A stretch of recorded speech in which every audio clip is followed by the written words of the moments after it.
Hello दोस्तों। तो आपका स्वागत है फिर से एक नया मूवी में।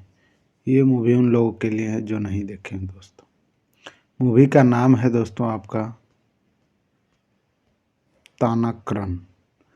ये मूवी साउथ मूवी है दोस्तों। इसमें आपको पुलिस ट्रेनिंग के बारे में बताया गया है।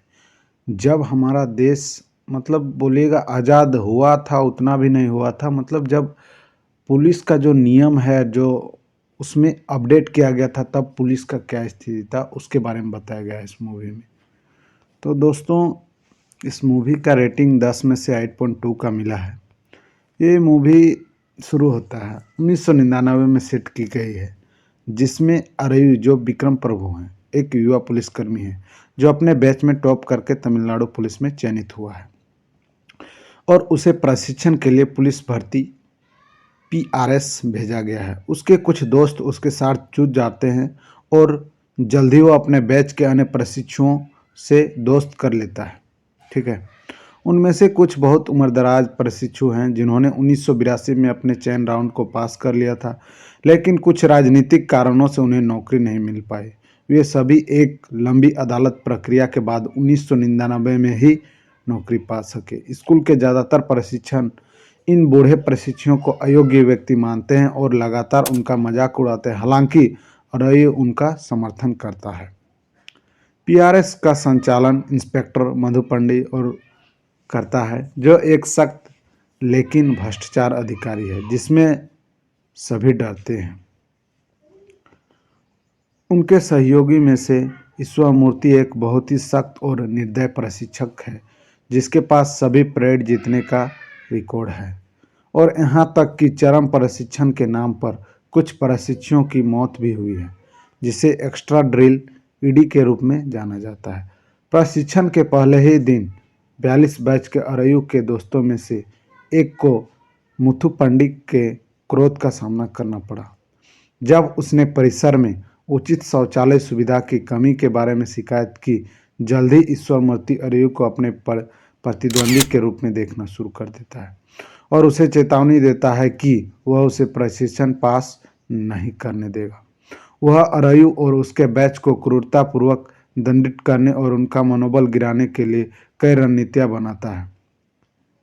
ईश्वरमूर्ति अरयू और उसके दोस्त को प्रशिक्षण छोड़ने और कोई दूसरी नौकरी ढूंढने की चेतावनी देता है। हालांकि अरयू प्रशिक्षण जारी रखने में जिद्दी रहता है और अपनी साथी बैचमेट को ईश्वरमूर्ति के लिए बिना डरे लड़ने के लिए प्रेरित करता है। ईश्वर पीआरएस में एक कांस्टेबल है जो अरयू के प्रति स्नेह विकसित करती है। माथी एक अच्छी इंस्पेक्टर है जो प्रशिक्षुओं के लिए कानून की कक्षाएं संभालती है और अरयू पर उसकी अच्छी छवि है। ईश्वरमूर्ति द्वारा दी गई अतिरिक्त ड्रिल की सजा के कारण 82 बैच के एक प्रशिक्षु की मृत्यु हो जाती है, जिसके कारण पीआरएस के अंदर कुछ विरोधी प्रदर्शन होते हैं और अरयू कमांडेंट से पीआरएस में होने वाली गलतियों जैसे रिश्वत, पक्षपात और प्रशिक्षण के नाम पर अत्यधिक दंड की शिकायत करता है। अरयू और उसके दोस्त का अब ईश्वरमूर्ति की टीम से निकालकर सिल्कुन्नू के टीम में भेज दिया जाता है, जो एक दयालु प्रशिक्षक होता है। हालांकि सिल्कुन्नू को अपने सीधे साधे स्वभाव के कारण अपने साथी पुलिस अधिकारियों से कोई सम्मान नहीं मिलता है, जिससे वह कई वर्षों तक बिना पदोन्नति के निचले रैंक पर रहता है। सिल्कुन्नू अरयू को पुलिस की नौकरी छोड़ने की सलाह देता है क्योंकि यहाँ ईमानदार को पुरस्कृत नहीं किया जाता है, लेकिन अरयू सहमत नहीं है।